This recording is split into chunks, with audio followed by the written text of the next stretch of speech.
Welcome back to the show, the ever-changing world of crypto. Hey, the ever-changing world, and it involves crypto. Somebody roll that beautiful intro.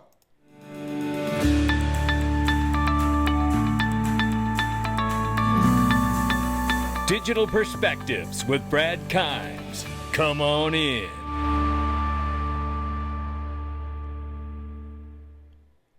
Welcome back to the show. You can follow us on Twitter, YouTube, and digperspectives.com for exclusive content. Right now, $2.67 trillion market cap for crypto. The market is off by 0.2%. Bitcoin, 69,400 plus, 3,600 plus for Ethereum, 112 billion plus market cap for USD Tether at the moment. Number 8 spot is XRP at 49 cents. We're up 0.6 on the 24. We're off by 4.2 on the 7-day. Remember, likely by the end of this year or before or by the end of this year, we'll be able to see Ripple stablecoin in this list, and we will start calling it when we see it. And we're super excited when it comes, no doubt about it. Let's get into this. Range of price very quickly between 50 and 51 cents. We'll keep an eye on it. Hey, something I want to tell you about, and I've told you about iTrust Capital, and they are in fact the best gold and silver crypto IRAs on the planet, bar none. You can roll over your 401k, 403b, 457. But let me just give this to you because I just had a message the other day with somebody and they didn't realize this. Your 401k is taxed when you take it out. It's not taxed while you're saving money. But when you do get to the point where you can actually draw on it, you're taxed on the money that comes out of there. Make no mistake about it. But if you were to do a Roth IRA, and take it out at 59.5 when you're allowed to, and as long as the account's been open for at least 5 years, you're not taxed at all. And that's exactly what you can do here and get exposure to the assets that you want to have exposure to. Don't mess around and click the link. You can roll over your 401k, get out of that tax implication, and put your money in a Roth. If it works for you, it's not financial advice, but at least explore the opportunity for yourself and make sure it is or isn't right for you. No doubt about it. You're doing yourself a disservice to not at least look at it, no doubt. Click the link to my sponsor below. Let's get started right here. And speaking of which, and even more incentive to do so, look at this inflation number. Take a listen to this. This is the trickery of the mainstream media and the federal government. That's the cost of living crisis. Suddenly we went up from prices being around there to prices being there. And you don't really see that in this data, okay? Because inflation is really just measuring the difference between that and that. And if you look at those two lines, you're talking about a 2.3% change. That's the number we're talking about today. But for a lot of people, it's not about that. It's about the difference between this and that. And when you look at the difference between this and that, that's 20%. And I think that's the dichotomy here between these inflation numbers where it looks normal and this, which is really not normal. Not normal at all. Just 3 years ago. Just 36 months ago. And then we're staring down the barrel of this, and we've been trying to find more and more information over the weekend about the reporting and rumors that the petrodollar agreement will expire yesterday on June 9th, and Mohammed bin Salman has chosen not to renew the security agreement. But I can't find anything that verifies this. Now, to the point in conversation that Zach Rector and I had on Friday's Week in Review show, shout out to Zach, I think, honestly, whether the agreement expires or not, we have the same problem in front of us. There are still massive countries around looking to de-dollarize and move away from the dollar. So whether the agreement goes on another 5 years or whatever is almost irrelevant because it just kicks the can down the road. The problem doesn't change. So if anybody has information on this, again, I'm showing this so we could try to verify whether, true or rumor. That's what we're looking for here. So if you can help, please help.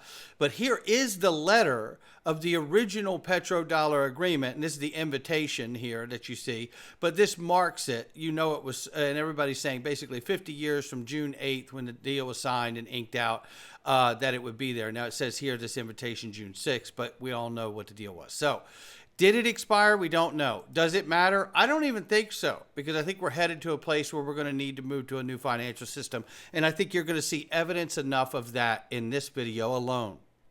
Gold and silver tokens will go live on the XRP Ledger, just another step towards real-world asset tokenization. Meld Gold is kicking it forward with the XRP Ledger. Shout out to both of them.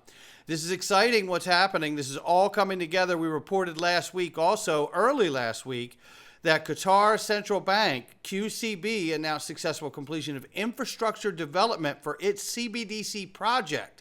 The bank has confirmed it will advance to the next phase involving testing and developing specific applications, And then a reminder that Saudi Arabia's central bank has joined Project mBridge. More on that in a minute.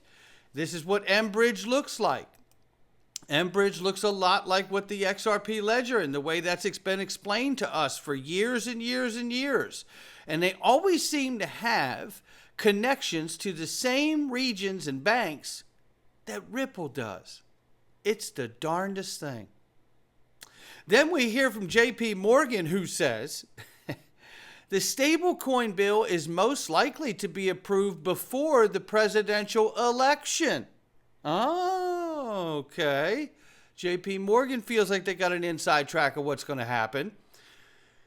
I did hear over the weekend, a pundit say that there was a chance that the crypto bill could get put forward with a bill that could recategorize a substance in the United States that's currently not legal in some countries, but we'll have to see how that plans out. I think you guys get where I'm going here. I can't say but certain things because of censorship on social media, so I won't go there.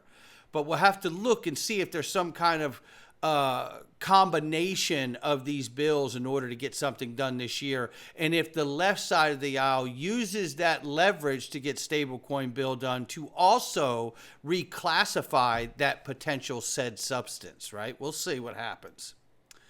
Now, here's evidence here just how long. Now, this was back in 23 when this talk happened, when Jack McDonald from PolySign Standard Custody and Trust Company, and they're talking with Brad Garlinghouse here, and I want you to hear his comments on Tether even as late as in 23. Stablecoins, to some degree, the best use case of like real utility in the entire crypto industry. I'm very much a believer. I worry a little bit about the regulatory dynamics. In Europe, you have MiCA, or MiCA, whatever you pronounce it, that has some limitations on stablecoins, which will be interesting to see how that plays out. Tether is an interesting. Ripple uses Tether in some of our customer payment flows, and I'm bullish. I worry a little bit, back to the transparency point. I think Tether would benefit by being even more transparent. And I think you're going to see, I'm not sure if PayPal will be successful, but I think you're going to see other players enter the stablecoin market because you're seeing that the Tethers of the world make a lot of money. Right. And I think people look at ways to share that with participants. And as the last panel, there's, I think, a very salient point that in the U.S., that's hard in terms of because you don't have to violate various securities laws. But I think I'm very much a believer in the stablecoin market, and I think we'll see it continue to grow. And there you have it. And the reason I'm showing you that is because I believe Ripple understood through the case to not introduce something like stablecoins, and certainly not smart contracts, because look at what's happening currently right now to Ethereum's network. And look at the conversation that's starting to build for USD Tether. We know that MiCA regulations go into effect in 20 days on the last day or towards the last of the month here. So what we're talking about is, how is Tether going to be looked at? How is it going to be treated? Meanwhile, Russia dumps another $4.5 billion in U.S. bonds. This is what's going on here. This is where I've said in the conversations at XRP Las Vegas 24 that, the stablecoin use case is a creation of a new use case to act as a sponge or a bulkhead to potentially soak up hyperinflated dollars and treasury notes and bonds as they come back home. Meanwhile, Project mBridge has welcomed the Central Bank of Saudi Arabia as its 5th member. mBridge is a project from BIS, and they've already partnered with Ripple. Yes, they have. Ripple is on the BIS task force. And we also know, courtesy of James Wallace, that mBridge, in fact, at least one of the pilots being considered is the XRP ledger. There's no question. And I tied that in with reminding everybody that there is ties with the Bank of China and the Bank of International Settlements using mBridge. And doesn't it seem fitting that that would be the case, understanding that China has developed their Chinese yuan? They're out here leading the race for CBDCs, and they're also leading the race for the world's biggest surveillance tool, right? So take a listen. Right, we're using the same technology that it's with the XRP ledger. The token would be the CBDC, right? So the central bank would actually create their own token, a digital euro, digital dollar, whatever the market is, and that becomes the digital asset. So that becomes the digital asset. Keep listening. The native coin. The native coin, yeah. Now, where XRP could come into play potentially is when you're looking at cross-border CBDC. So when you have a digital dollar and you have a digital, real, or digital pound, you obviously need to have some way to interact cross-border. Yeah. So I think the BIS call this a multi-CBDC model. One of the ideas is you use a sort of a neutral bridge currency to go from one to the other, similar to the model I explained earlier, with our on-demand liquidity. But the core offering really is not XRP. There's no XRP involved. It's the native token is the CBDC. There you have it right there. James Wallace telling you himself, and you see the connection between China and the BIS. You're seeing all of this, correct? Saudi Arabia joining mBridge too, possibly hearing about the expiration of the petrodollar agreement. And like I said, whether it is or isn't, they've joined mBridge. So it would appear that they've moved to what is the idea of using multiple different assets with a bridge currency in between it. That's the notion. That's what mBridge is. Then there's this. XRP will come under the purview of upcoming markets in crypto assets. And this is the speculation when looking at trying to understand how Micah may see XRP. It's been shared here by Crypto Basics and Amale here, where it says digital assets, ASX collaboration on chest replacement. And then you can see here, down here, it says RippleNet suite of products, XCurrent, XRapid, XVIA. You know that this is older when they were still labeling those products that way, but it says, yes, hybrid. And that's all the way back a few years ago, this study, I'm sure, to be using that kind of verbiage there. But nevertheless, this is looking to try to understand how Micah may also view the way that Financial Conduct Authority has recognized that XRP is a hybrid exchange utility token, and will Micah be the same? That's what we're waiting to find out. And then the power of what BRICS currency could do. And this gentleman believes that the BRICS currency, when it's launched, could be equivalent to $55. One BRICS currency to $55. Let's hear his thoughts. I don't know how this gets there so quickly, but you know what? There's a lot of things I don't know. So let's listen to this guy and see what he says here. The BRICS nations, or the BRICS trading bloc, are about to bring out their own asset-backed currency. And apparently, according to this video, if you go back and watch it, that's going to be, and it's going to be valued at $55 per one BRICS token or BRICS currency, whatever that's going to be. So let that sink in for a second. $55 for $1 of the BRICS currency to trade within that trading bloc. Now, have you considered, when this comes to pass, what that's going to do to the cost of imports for the United States? Let's stop right there and let's play this out the way Scott Ellis says here. He says, let's play this out. Manufacturing and imports are shifted to North America, Mexico, U.S., and Canada. The U.S. overnight stopped importing and exporting to China. Play that out in your simulations. You know, this is something I've talked about back in 2019. Is the idea that you're going to have to bring the manufacturing back domestically in the country, so you stop having adversaries and people want to see you do bad and do harm to you. can stop benefiting from the manufacturing you've allowed to go there. And then everybody's knee-jerk reaction is you can't make it as cheap as they can in China. You're right. And that's what tariffs and taxes are for, right? And that's how you do that. And you can do it. And you should do it. And not only you should do it, they must do it. Or we won't have a country. That is the truth.